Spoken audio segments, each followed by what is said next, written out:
il faut connaître l'échec pour pouvoir avoir la saveur de la victoire, la saveur du bonheur. Il faut connaître la difficulté, il faut connaître la peine pour avoir la joie.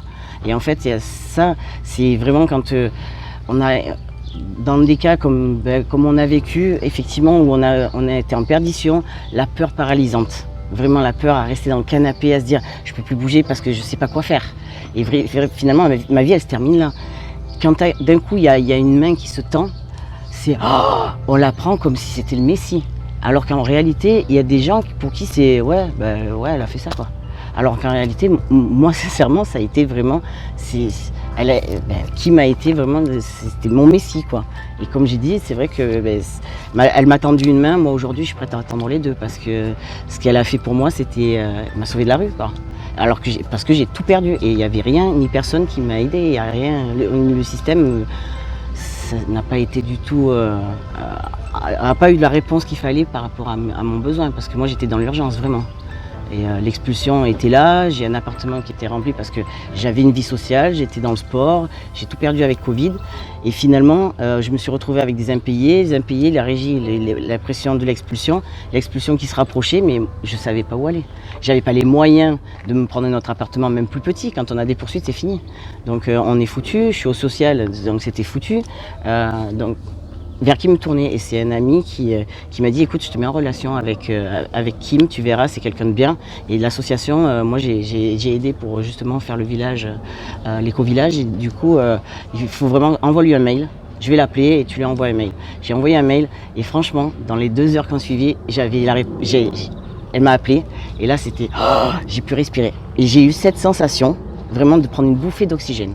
Et ça, cette bouffée d'oxygène, finalement, on respire dans la vie de tous les jours, mais on ne s'en rend pas compte. Là, par contre, moi, je me suis rendu compte que d'un coup, j'ai pu respirer. Et franchement, cette peur paralysante, elle s'est effacée dans la journée, j'étais euphorique. Donc, c'est vraiment en connaissant cette peur, mais panique, que d'un coup, juste ok, on va essayer de voir, on va trouver, il y a une place dans une maison, il y a une chambre, juste ça. Ce qui, pour le commun des mortels, va être c'est cool, tiens, j'ai trouvé quelque chose. Là, c'était waouh, j'étais euphorique. On aurait dit j'avais gagné au loto quoi. C'était vraiment un truc de dingue. Et ça a été ma sauveuse.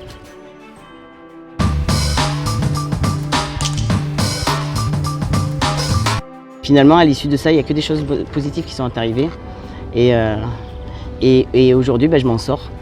J'ai trouvé un job et finalement, sans Kim, même l'espace de stockage, du fait qu'il y a les données financières qui sont à la portée de tout le monde, j'ai pas pu stocker mes affaires. Et finalement, même là, Kim m'a encore trouvé une solution. Donc j'ai mis dans une autre association, carte blanche, j'ai mis mes affaires pour moindre prix. Et finalement, là aussi, elle m'a sauvé la vie, quoi. Parce que j'avais un camion qu'il fallait que je renouvelle, la location, 100 francs, plus 100 francs, plus 100 francs. Moi, j'ai commencé à plus pouvoir, quoi. Donc du coup, en l'espace de même pas une demi-journée, pareil, elle m'a encore sauvé la vie. Donc franchement, je dirais que c'est une action sociale parce que c'est efficace. C'est en un laps de temps, c'est travailler avec d'autres personnes, c'est se mettre en relation. Et finalement, c'est ce réseau-là qui fait en sorte que ça marche. C'est pas forcément de répondre à des protocoles, parce que les protocoles répondent à des protocoles qui répondent à des protocoles. Et finalement, moi, on m'a renvoyé dans tous les services. Alors, je ne dépendais pas de telle casse, il fallait aller à l'autre casse. Et puis, l'hospice général était fermé. Et puis, finalement, je me suis retrouvé sans rien. Et puis, finalement, c'est pas très social non plus. J'ai perdu mon job, j'ai tout perdu avec Covid. Je suis préparatrice physique, je travaille avec des athlètes, je travaille dans les fitness avec des gens, j'avais des clients privés. Le Covid a mis de la distance avec tout le monde. Ça fait que moi j'ai vraiment tout perdu à ce moment-là. Et là, au niveau social, la seule réponse que j'ai eue, c'est est-ce que vous avez pas de la famille pour l'expulsion? J'ai dit mais si j'avais de la famille, je pense sincèrement que je ne vous appellerai pas. J'irai dans ma famille. Trouvez-vous des amis, je sais pas, il y a des gens qui peuvent vous héberger. Et je dis mais attendez, mais c'est quoi votre job?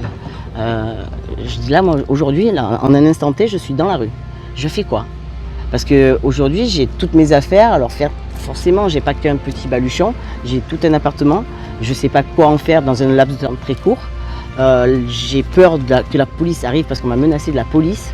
Qui viennent à la maison, qui me mettent dans la rue. J'ai un quart d'heure pour prendre mes effets personnels et après tout le reste, j'irai chercher dans la rue.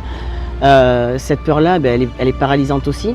Et je dis finalement, elle me dit, il vous reste, vous pouvez aller voir à l'Armée du Salut. Et je dis d'accord. Je dis mais en soi, j'ai juste besoin éventuellement de 15 jours à 3 semaines, voire un mois, de ne pas avoir cette épée de Damoclès qui me paralyse et pouvoir aller me mettre sur l'ordinateur. Du boulot, je vais en trouver, je suis une bosseuse. Je suis dans un corps de métier qui est actif aujourd'hui. Maintenant, j'ai juste besoin de pouvoir me poser quelque part avec un ordinateur. L'Armée du Salut, c'est arriver à telle heure, repartir à telle heure, faire la queue. Je pourrais pas, c'est pas possible. Et en plus, j'ai un chien, donc du coup, c'était quand même assez problématique. Et finalement, j'ai dit, mais vous êtes, enfin, c'est la première fois que ça m'arrive, donc je suis là pour me renseigner. Elle m'a dit, encore heureux que c'est la première fois. Alors je dis, vous savez quoi, je dis heureusement que je ne suis pas suicidaire, que j'arrive à garder le cap et que je ne suis pas fragile, parce que très sincèrement, là, comme vous me parlez, je raccroche et je me suicide. Parce que vous avez un job où finalement, moi je viens chercher des solutions parce que l'État me dit, allez vous renseigner au social, mes amis me disent, renseigne-toi au social, ok, je me renseigne au social, et puis finalement au social, on me dit, trouver des amis, et trouver de la famille, et trouver... je dis, comment on fait?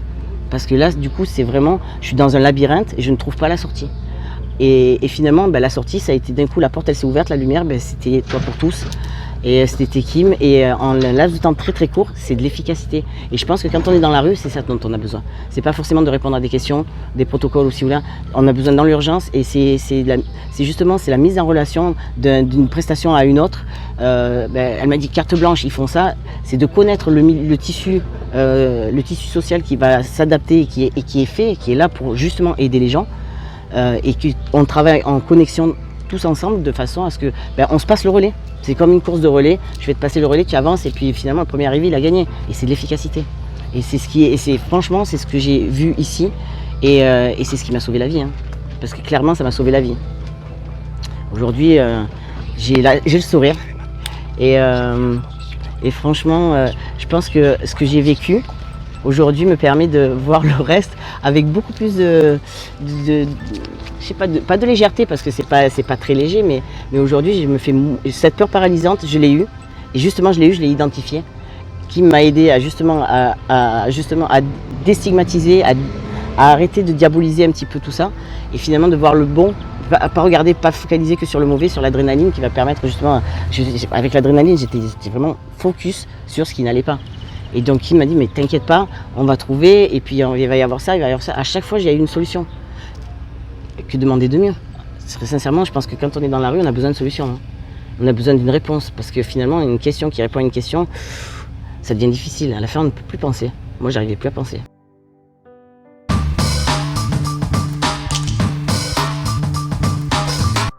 Je suis compétitrice et finalement, la compétition, c'est ça. C'est à chaque fois, on se remet face à l'échec et puis on fait un retour sur soi-même, on se remet en question. Là, j'arrivais même plus à me remettre en question. Là, j'avais juste envie de pleurer tous les jours, quoi. Et de pleurer, puis de me laisser aller. Puis c'est pas efficace non plus. C'est pas pertinent. Mais même parce que finalement, on laisse traîner la boîte aux lettres. Alors là, la boîte aux lettres, le diable. C'était le diable, la boîte aux lettres.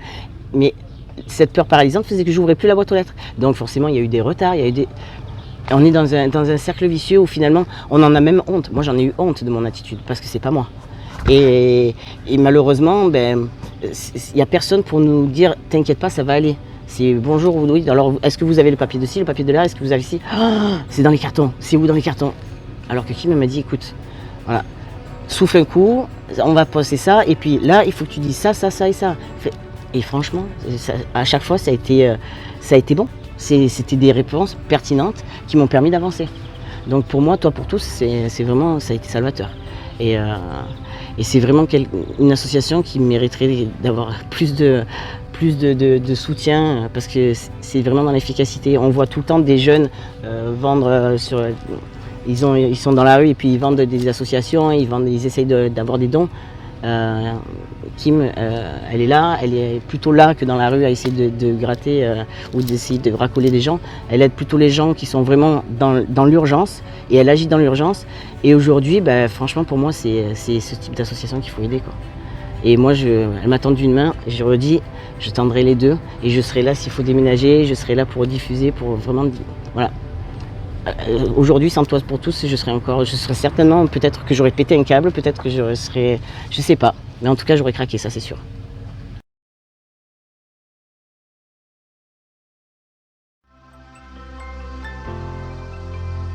Et je tiens donc à vous tous vous remercier de l'intérêt que vous portez à notre association Toit pour tous. Je remercie l'ensemble des bénévoles sans qui on aurait pu monter ce bel éco-village, vraiment. Et tous les membres de l'association, les membres du comité, les membres qui soutiennent notre association.